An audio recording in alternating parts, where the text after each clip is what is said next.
riswah sehingga negeri ini hancur berantakan. Maka yang muncul bukan pemimpin yang adil, tapi pemimpin-pemimpin yang bermental seperti mental seekor kambing, Bapak dan Ibu. Salatullahi wassalam ala man uhiyal Qur'an.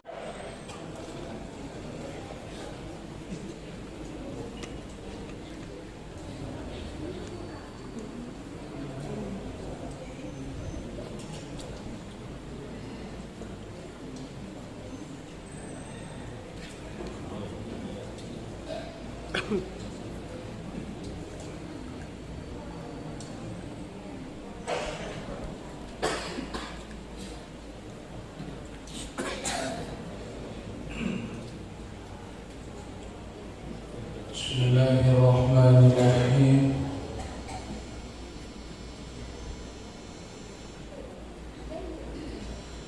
Assalamualaikum warahmatullahi wabarakatuh.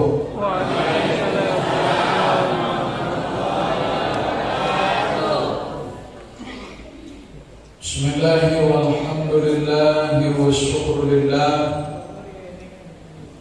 alladzi ahyana ba'da ma amatana wa ilaihin nusyur.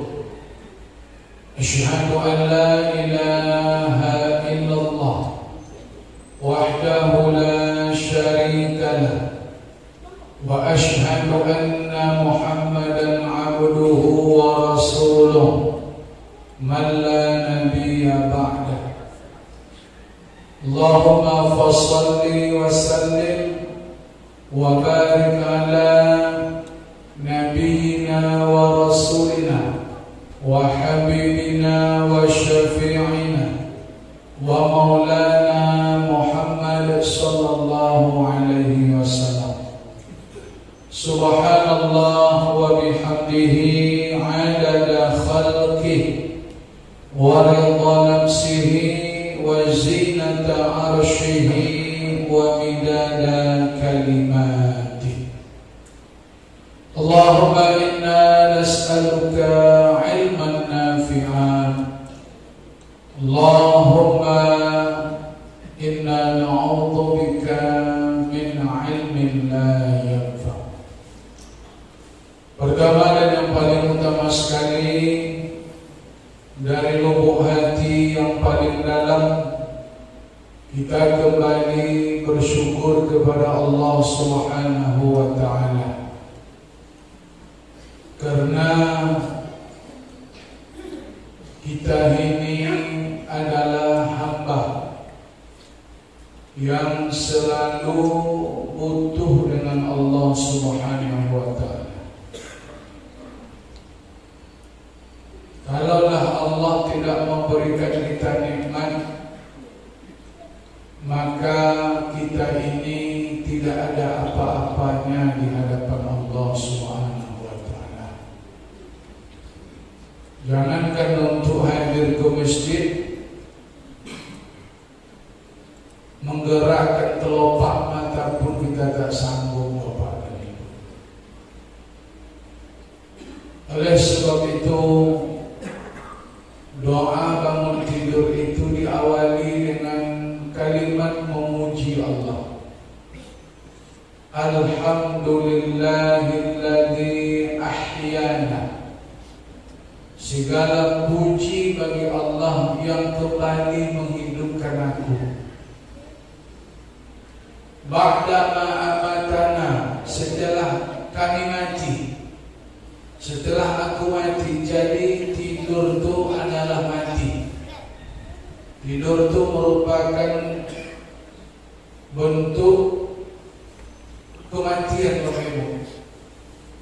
Jadi bangun kita lagi, Allah berikan hidup, maka hidup ini mesti kita manfaatkan untuk memperbanyak amal-amal soleh kepada Allah. Salawat dan salam, Allahumma salli wa sallim wa barik ala Sayyidina Muhammad. Bapak-bapak dan ibu-ibu yang dimuliakan Allah, sama-sama kita hormati pengurus gerakan salat subuh berjamaah Kecamatan Rokan 4 Koto. Hari ini kita berada di Masjid Al-Jihad. Sama-sama kita hormati pengurus Masjid Al-Jihad yang memberikan kita kesempatan untuk senantiasa dapat bersilaturahmi dalam bentuk kegiatan-kegiatan dakwah Islamiyah.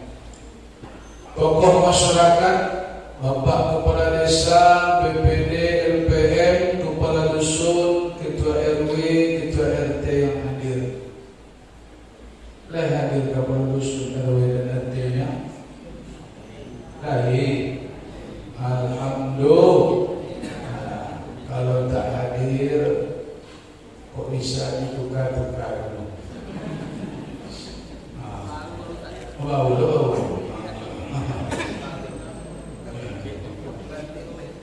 Kok digilirkan ini Anda hadir tukar, besok hadir tukar. Akhirnya kesebut-sebut pernah dia boleh nanti.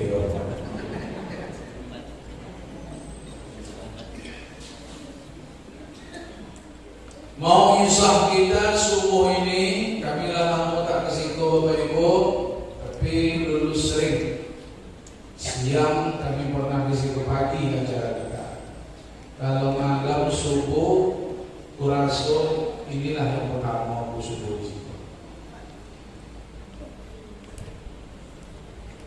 Nah, pagi ini mau insaf kita dari sahabat Nabi Iyad bin Imar. Rasul sallallahu alaihi wasallam mengatakan,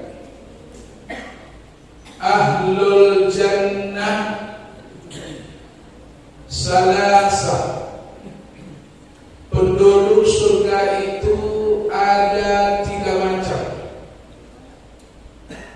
Penduduk surga itu ada 3 macam, 3 bagian. Nabi bercerita tentang kelompok-kelompok penghuni surga, orang-orang yang menjadi ahlul jannah, penduduk surga.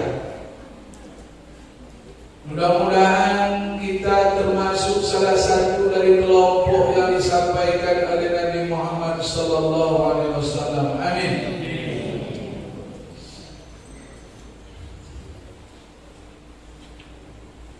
Yang pertama Bapak dan Ibu, golongan penduduk surga itu yang pertama kata Rasulullah,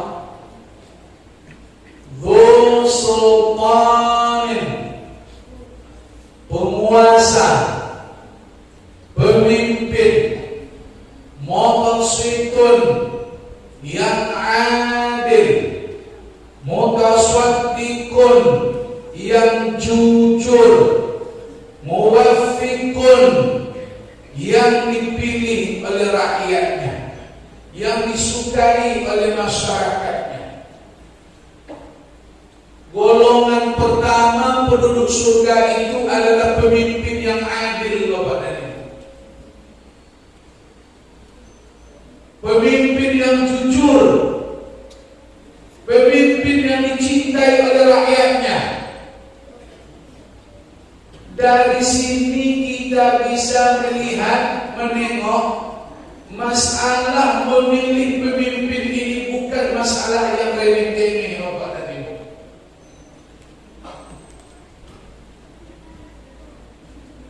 Oh, aku bukan kepanyi loh. Yang salah-salah. Aku nak memberikan modal nanti biar masalah memilih pemimpin ini kita tidak menganggapnya masalah sepele. Bukan perkara sholat saja perkara yang penting dalam hidup ini. Memilih pemimpin bukan masalah yang remeh sepele. Apa bukti Pak Ustaz? Ini buktinya. Pemimpin yang adil itu termasuk salah satu dari penghuni surga nanti di akhirat. Apa lagi buktinya ya Ustaz? Sab'atun yudhilluhumullah yawmal qiyamah.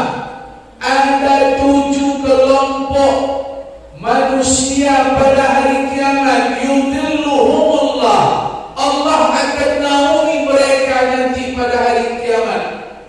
Yawma la dhilla illa dhilluhu.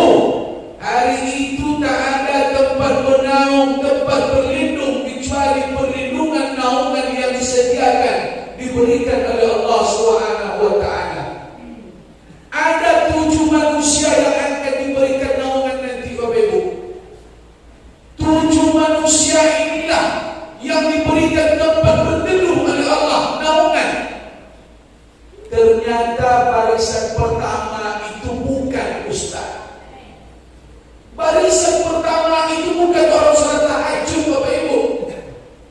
Kelompok pertama yang akan dinaungi oleh Allah pada hari kiamat, diberikan tempat bernaung oleh Allah. Apa kata Nabi? Imamun adilun, pemimpin yang adil. Itu barisan pertama yang akan dinaungi oleh Allah pada hari kiamat. Tidak ustaz, tidak usah tahajud Bapak Ibu. Pemimpin yang adil yang pertama. Ini bukti masalah pemimpin ini bukan masalah sepele. Makanya dalam hadis lain Nabi ingatkan, innamal imamu junnah. Sesungguhnya pemimpin itu, imam itu junnah, benteng. Pemimpin ini perisai bagi kita Bapak Ibu.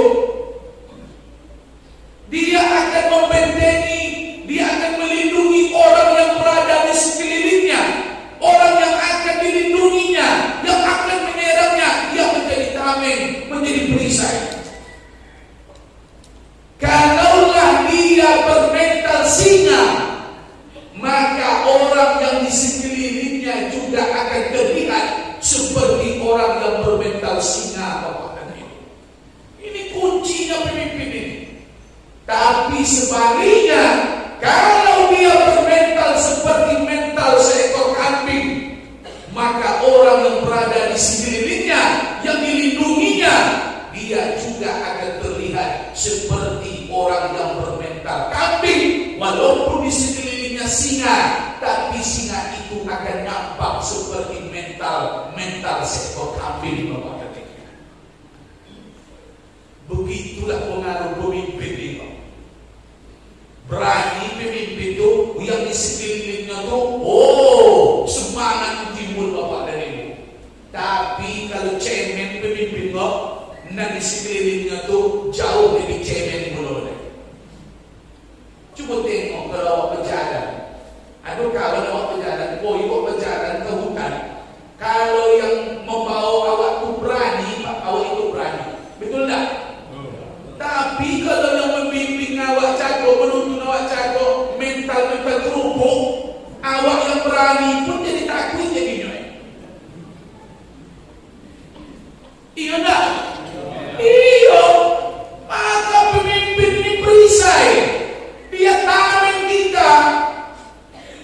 Oleh karena itu jangan dianggap remeh-remeh masalah memilih pemimpin. Pemimpin ini bentuk kita bagaimana ke depannya negeri ini akan menjadi negeri yang dicintai oleh Allah Subhanahu wa taala. Kenapa? Karena semua itu tergantung tameng, perisai. Kalau di negeri itu pemimpinnya, pemimpin yang adil, maka masyarakat yang dipimpinnya akan menjadi masyarakat yang baik, yang adil, yang elok-elok insyaallah.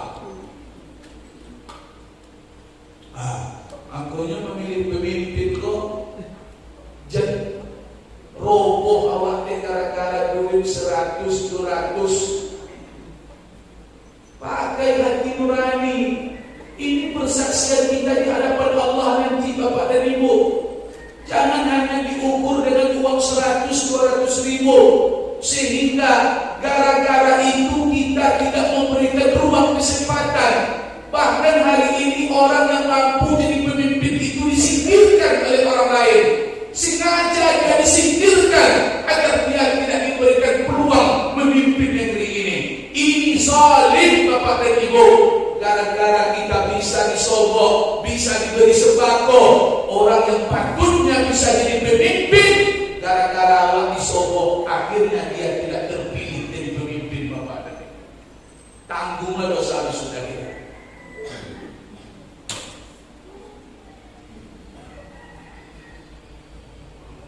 Aku udah tahu.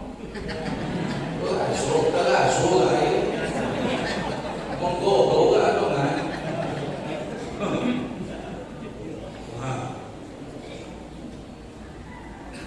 Aku juga pandang dulu jadi baca je deh. Lepas panggil usah yo waktu itu, betul. Untuk berdoa berfikir lagi berkali-kali. Satu suara, satu persaksian kita akan menentukan siapa yang akan diberikan amanah untuk memimpin negeri ini. Makanya masuk ke bilik suara, baca bismillah, berdoa kepada Allah.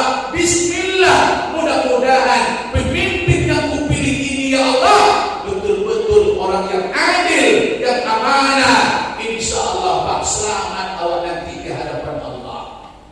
Tidak masuk bilik suara yang mestinya dipilih si A, dipilih si B.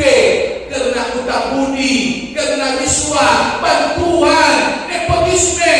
Akhirnya gara-gara persaksian itu, orang yang patut jadi pemimpin kita tidak berikan kesempatan, kita gugurkan. Karena inilah efek dari riswah, sehingga negeri ini hancur berantakan. Maka yang muncul bukan pemimpin yang adil, tapi pemimpin-pemimpin yang bermental seperti mental seekor kambing, Bapak dan Ibu.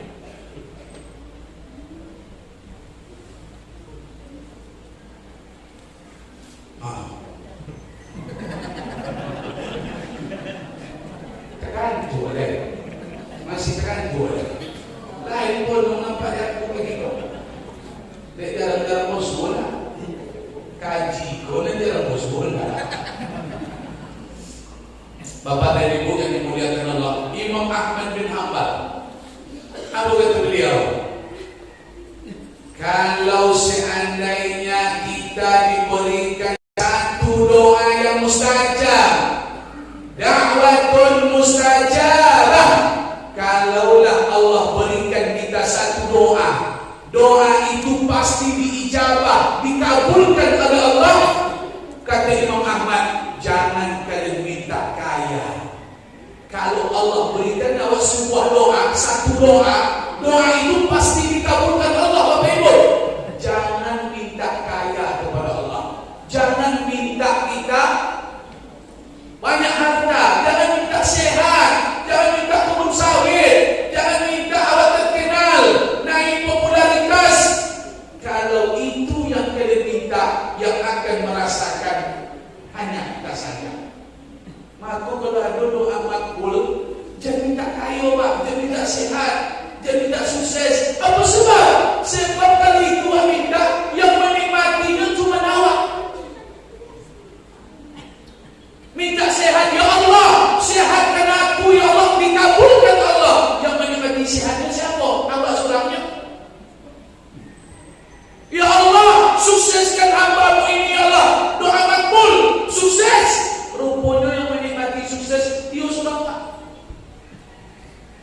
Namun Imam Ahmad katakan, kalau sempat doa itu makbul, mintalah kepada Allah sultan, mintalah sultan yang adil, pemimpin yang adil. Karena pemimpin yang adil dengan kebijakannya, dengan tanda tangannya akan dirasakan oleh seluruh umat masyarakat yang dipimpinnya. Kalau sempat pemimpin yang adil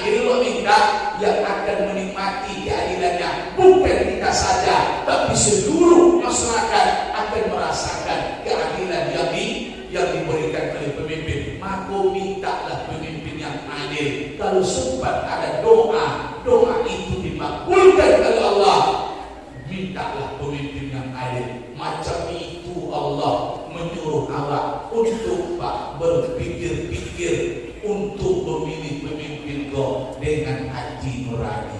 Aku posisi pemimpin kau bukan kaleng-kaleng. Ternyata dia penghuni surga yang pertama. Itu golongan surga yang pertama itu.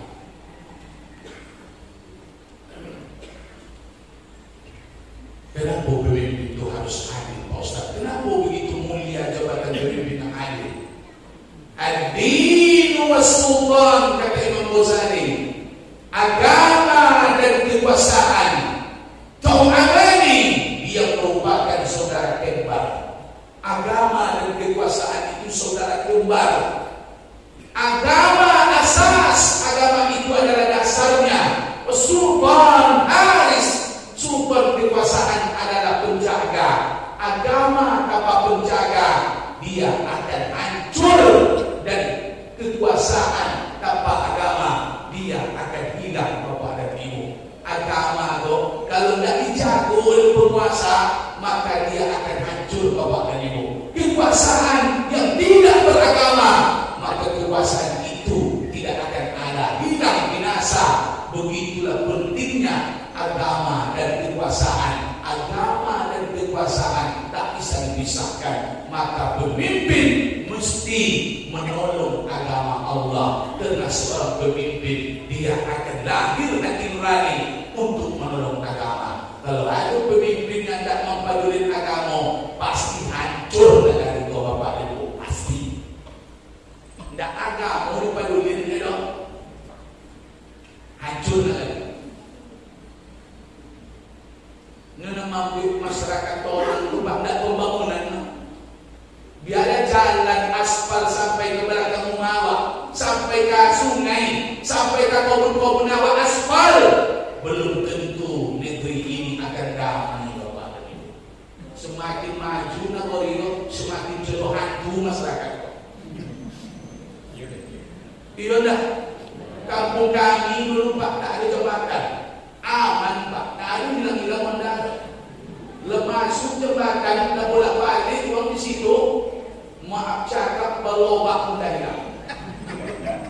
Nah aman, apa guna pembangunan kalau tidak mendatangkan keamanan? Betul tidak? Tak datang tidak layan loh. Maka kenapa yang membuat masyarakat damai, aman, sentosa bukan pembangunan. Agama inilah yang akan membuat masyarakat ini damai. Maka agama ini mesti ditolong oleh penguasa, Bapak dan Ibu. Kalau penguasa tak ikut menolong agama Allah, hancur agama di negeri itu. Aku pemimpin itu mesti condong ke agama. Ini kalau apa peduli masyarakat, apa bodoh masyarakat dengan bantuan, diberi masyarakat dengan pembangunan bantuan segala macam. Aduh tentu masyarakat kan sonang ke awak Bapak Ibu. Yang dapat bantuan ni lah. Yang tak dapat menyumpah.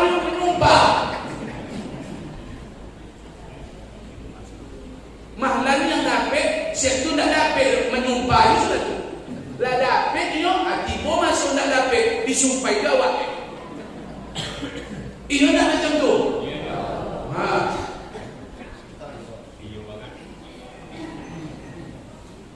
Kok Pak Kades tak ada ni? Ya, insya Allah itu gagal hari ini besok. Aku tengok mana nak condong ke agama, mana nak programnya agama. Ambo batang itu, dia batang Ustaz Demokrasi, tapi tidak dulu. Padahal agama ni si kepala guru dan anak-anak. Masyarakat hendak nyiunya loh. Dia kata-kata duit, agama mana kita dia begini kok. Awak belok-belok ke daerah lain. Coba duduk sepopong petang belok-belok kabar, ceramah ada. Dong, kau maju dia sudah. Coba suku maju deh. Nah, itu yang pertama golongan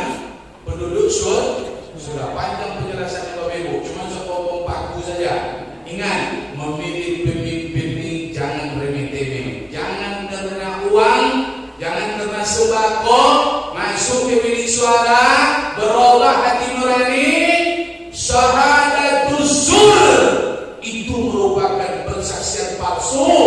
Di akhirat persaksian palsu masuk neraka. Bapak dan Ibu, memilih pemimpin kok kalau main-main dia gara-gara duit. Makanya ada ceramah Ustaz, uang yang disogok menyogok kok tidak perlu suruh minum. Betul Pak, langsung masuk neraka ini. Nah, perlu suruh masuk neraka langsung.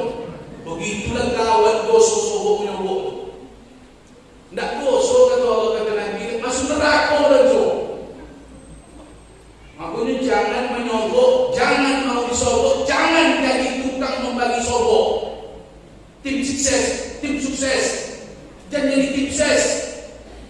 Ikut mau bagi-bagi sembako, awak bagi-bagi duit calon, gaji awak apa? Lagi nak makan awak sebulan di gaji itu dah, nak kan kayu awak dah, nak kan hidup setahun, tapi dosa yang ditanggung seumur hidup tidak akan diberkahi oleh Allah Subhanahu Wa Taala. Namanya dia di tim ses, kalau tim ses bercita-cita tak masalah. Tapi kalau tentu bagi-bagi sembako, duit-duit orang, beranilah masuk neraka gara-gara itu besok. Tu pasang-pasang meleo dah tak ada masalah dulu. Halal dulu gaji dulu, barokah dulu. Dari awak dulu. Tapi kalau kan disuruh awak bagi-bagi duit dia orang jadi kue.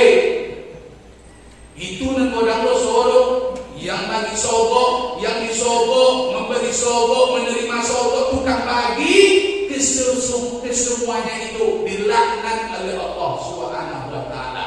Kalau laknat berapit awak, ndoken bahagia hidup sampai mati Bapak.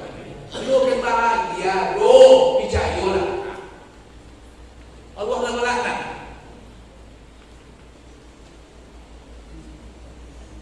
Yang kedua, lain nampak tengah mola dan tak bisa ditambah.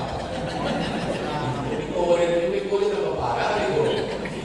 Mau memancung klipnya itu. Kaji tu biasa edit tapi sakit hati awak menolong. Itu telah ukurnya oleh Bapak ini. Terus sakit hati berarti kaji itu memang masuk ke dalam. Tak singkah dia memang masuk ke dalam. Yang kedua, penduduk surga itu siapa ni Pak Ustaz? Rajulun raqiqun, laki-laki yang lemah lembut, dhuqarbi wa muslimin, dia bersikap lemah lembut, elok akhlaknya, budi perangai pekertinya kepada kerabatnya dan kepada saudara-saudara muslim yang lainnya. Penduduk surga yang kedua, orang yang berakhlak santun, elok budi pekerti Bapak dan Ibu. Itu makanya maulid Nabi itu, akhlak Nabi itu diserap. Kalau maulid di situ orang tidak pengurus. Dah sudah. Pun aku nanti bawa datang. Itu agak kecewa ya bisa gitu. Maulid Nabi itu intisarinya akhlak beliau. Nah, sebab yang dipuji Allah terhadap diri Nabi itu akhlak beliau. Allah tak puji ibadah beliau, padahal Nabi ibadahnya solat malam sampai bongkak kaki, puasanya sampai pak bertahan perutnya dengan batu, tak ada dimakan puasa Nabi. Solat malam sampai bongkak kaki, bersedekah sampai habis dan dimakan bah. Tak ada lagi lawan ibadah Nabi. Tapi Allah tak puji ibadah Rasulullah SAW. Tak dipuji Allah. Apa sebab? Sebab ibadah umat-umat dulu lebih hebat Bapak dan Ibu. Awak berzikir solat apa lamanya? 10 minit je Pak. Itu sambil tengok HP belum. Subhanallah, subhanallah. Umat-umat terdahulu itu zikirnya tu sampai berhari-hari. Bahkan orang Bani Israel mampu duduk berzikir dari Sabtu ke Sabtu Bapak dan Ibu.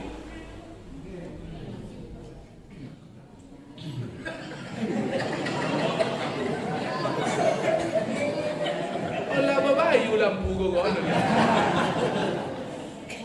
mati-mati babayu kayak tak lampu.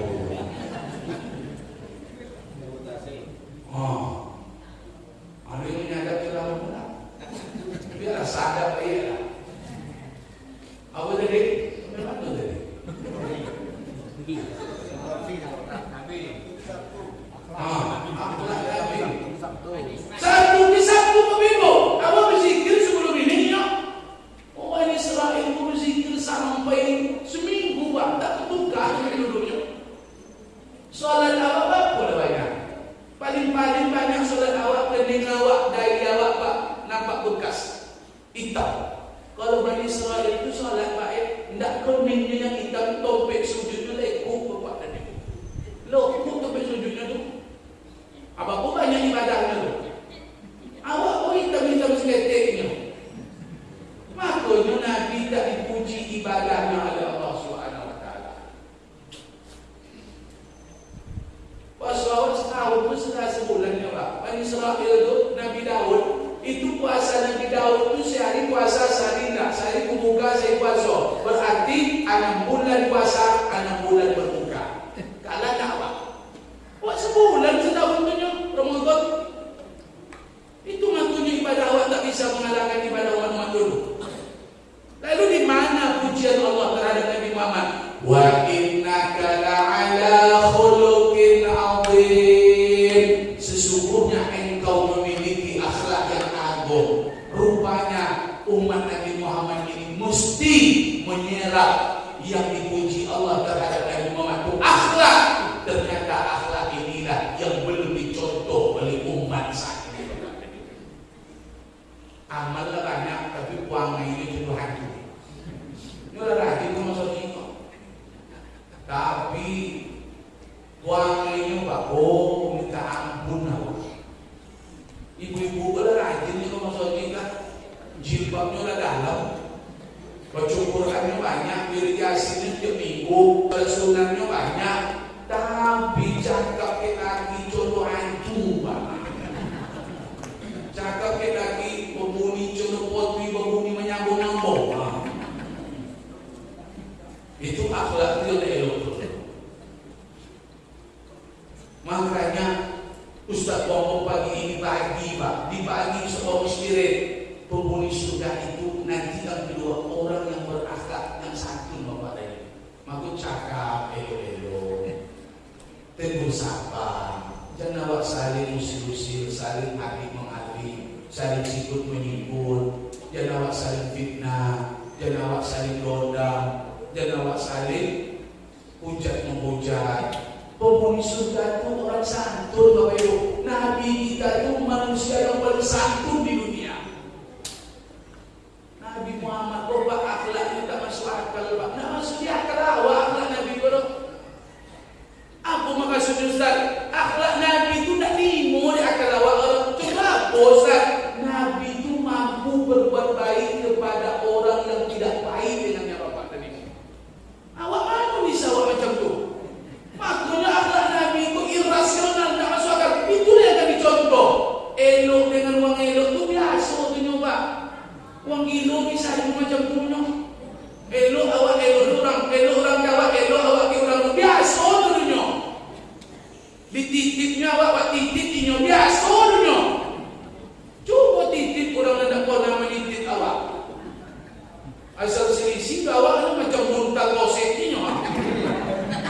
Cuba lah titik orang macam tu. Tu bau mantap awak tu. Tapi kalau ada orang, Pak, iyo, biasa je dunia. Nabi Pak berbuat baik kepada musuh, kepada lawan, kepada orang jahat. Bisa ada awak, itulah yang harus kita buat. Itu contoh. Jangan hanya sekadar baik dengan orang baik, itu belum ada apa-apanya. Yang hebat itu adalah berbuat baik dengan orang yang tidak berbuat baik kepada kita. Patutlah penghuni surga yang kedua, orang yang berakhlak baik, yang santun Bapak. Itu nan barek tu, nombor itu. Nah, ledong abung. Nah, jantung bola laki elok le bawa elok ke laki, nak mantap dulu. Nak apa lah kau laki tu awak elok tu kenyo, masak ninyo, tidur ninyo. Kau mentang-mentang laki kau ndak korocor, ndak mau tidur ke laki. Tengok laki kau orang soang je lah tadi. Nyusokan. Laki tak syukur itu nak boleh dong. Nak rajin lagi, nak alih lagi kau, nak solat nyo, nak tidak solat dah, nak bajudinya, nak mancingnya, nak awak tetap baik kerana itulah akhlak yang dicontohkan Nabi dan itu merupakan penghuni surga nanti yang kedua di akhirat. Dan jangan bahas dia, kau elok je lah. Kau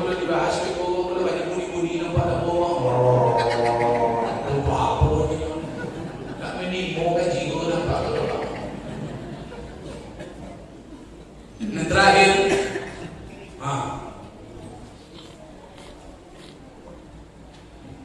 yang pertama tadi apa?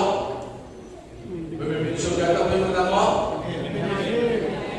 Pemimpin yang jujur. Apa besok jadi RT, RW, dusun, jujur, andil.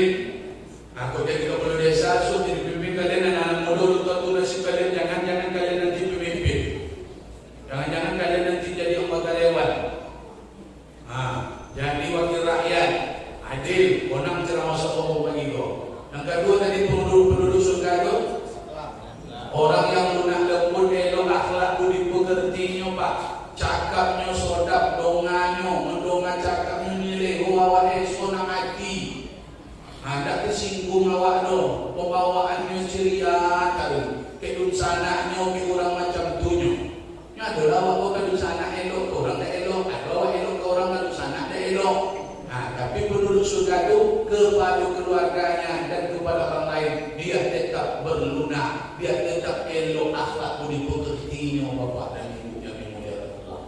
Yang ketiga, penduduk surga itu sampai dia bapak, kalau nak perlu tak dia nak simpan nanti dulu. Aduh, orang tu jelek. Yang pakai makan ni dah. Aduh makan yang bu. Kalau tak ada, mau tambah gaji lagi. Kalau ada, cukup dah segitu. Jangan makan tu itu. Yang ketiga, wa'afifun.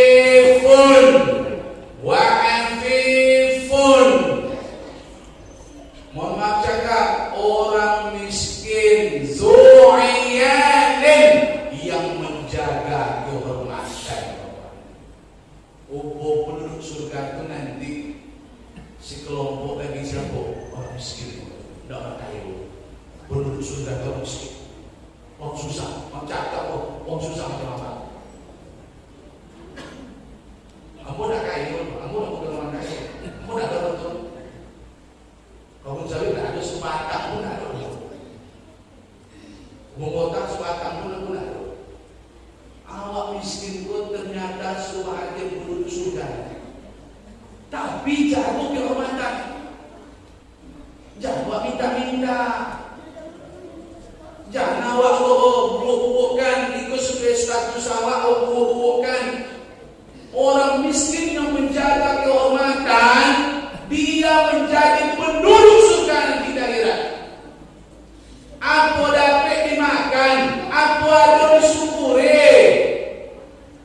Orang kaya kau bapak dan ibu bukan orang yang banyak harta. Orang kaya itu sebetulnya orang yang merasa cukup diberikan oleh Allah.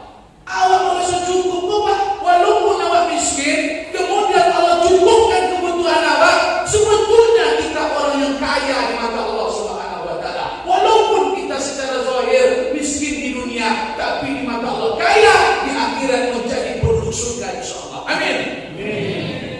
Dan kadang-kadang awak kayu pun sawit ada 20 hektar. Ruko dah tinggal mencacat pintu ruko. Ada aset-aset yang lain. Tapi kalau ditengok gayanya, projonya tomak julek. Tak ada ponik, tak ada serata. Projo. Ikut nak kayu kau mana pak? Ikut nak miskin dulu. Asal ada banyak projonya tomak julek. Sakit hati ya kan? Itulah.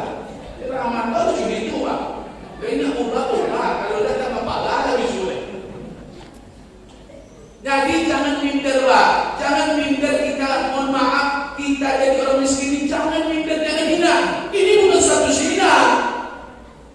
Nabi mencintai orang miskin. Allah menyuruh kita mencintai orang miskin. Bapak dan Ibu yang dimuliakan Allah, salah satu doa Nabi apa? Allahumma ini miskina, hidupkan kami dalam keadaan miskin ya Allah. Nabi minta miskin pak, tak ada Nabi minta kaya loh. Diaminkan di sahabat di belakang. Amin ya Allah. Wa amitna miskina, matikan kami dalam keadaan miskin. Amin. Wafsurna yawmal qiyamah, kumpulkan pertemukan kami bersama saudara-saudara kami orang-orang miskin nanti di hari kiamat. Amin. Begitulah Nabi memuliakan orang miskin Bapak tadi.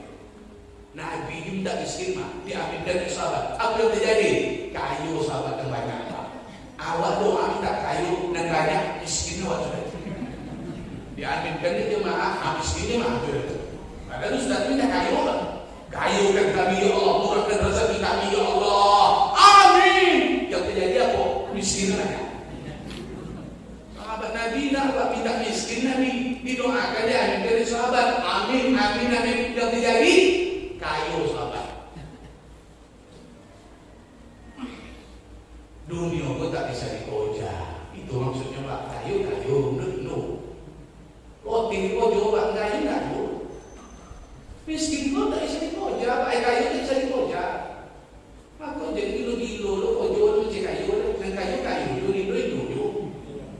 Nah, kau miskin awak dipay Allah Ta'ala. Miskin kau memakan tak kayu awak. Awak kotor nak. Luar biasa. Biarlah. Ingat janji Allah. Apa kata Nabi? Yadkhulul fuqara. Yadkhulul fuqara'ul jannah. Nanti orang fakir, orang miskin, orang susah akan dulu masuk surga. Qawla awliyaihim, mendahului orang-orang kaya. Berapa dulunya Pak Ustaz? Binisbi yaumin, setengah hari. Dulu masuk surga setengah hari, besok dia golongan ini. Setengah hari masuk pagi, masuk orang kaya di siang. Hendak setengah hari awak dulu. Setengah hari akhirat Pak. Hitung di dunia berapa akhirat di surga? Khamsumi'ati amin. Setengah hari itu 500 tahun Bapak. Dulu awak masuk surga 50 tahun daripada orang kaya. Apa sebab? Orang kaya lagi masuk Pak banyak bertanggungjawab harta di saudara. Awak nak ada orang tua, tak cuma dompong di saudara. Tak ada orang tua. Apa orang tua Allah boleh tak? Sawit ada. Dua ya. Sebatang pun ada. Kota tak ada ya Allah. Rukuk tak ada dulu. Tu apa orang tua? Ada orang tua cik ada tu. Tanya mana pihak tua. Mana selesai apa yang mau jumpa kalau semua. Tak ada lagi tanya ni Pak. Ni seperak pun besok ditanya besok tu. Seperak kalau tua ditanya besok.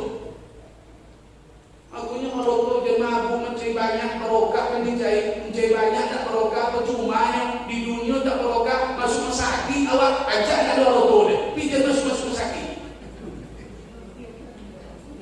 Aku perlu disuruh pilih mana mua banyak orang tua tapi bolak balik masuk sakit. Ajak kena dua orang tua dia. Tapi awak tak ada masuk sakit tu Pak. Betul so tak masuk sakit tu. Boleh kapan tu masuk sakit tu? Iya tak? Iya kan? Jangan dalam rumah sakit, jalan di depan rumah sakit itu bawa duit ke Pak?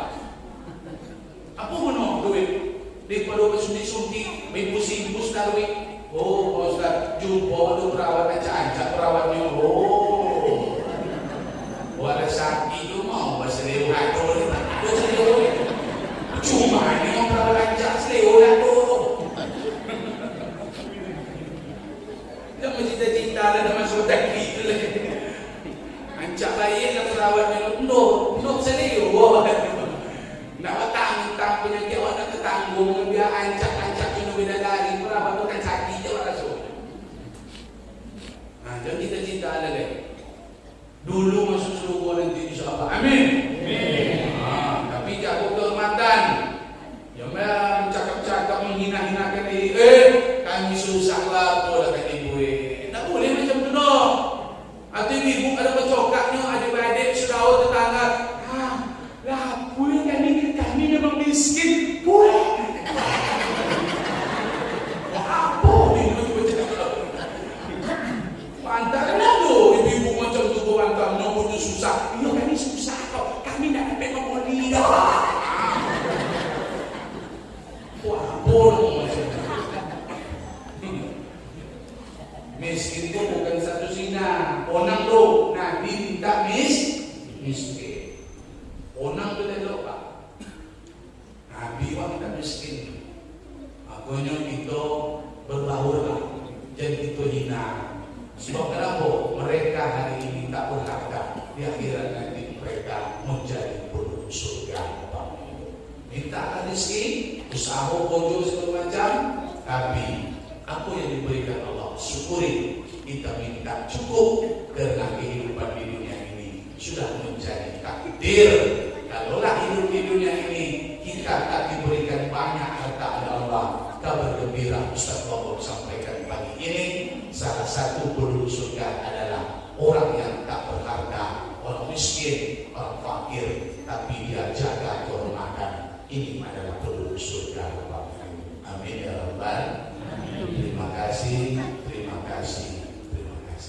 Sesekali kami datang komai ceramah mengobu-obu, melopu-lopu. Aku mohon maaf, itu bukan disengaja, tapi itu sudah punya kedai kami. Petopah kan itu.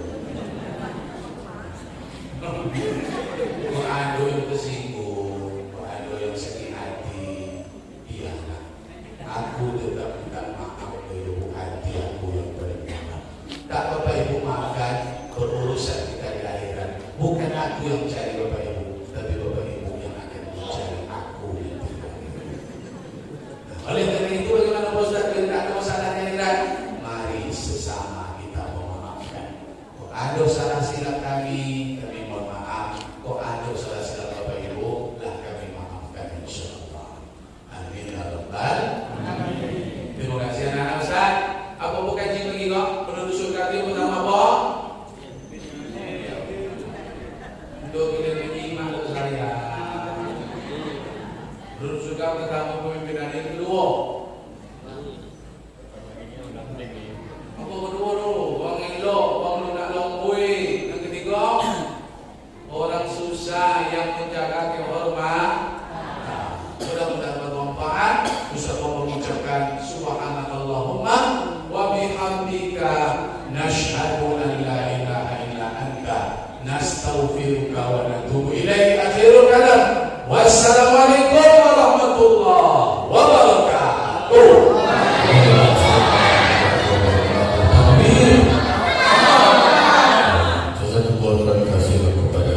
Sallallahu Rabbuna ala nuril mubin.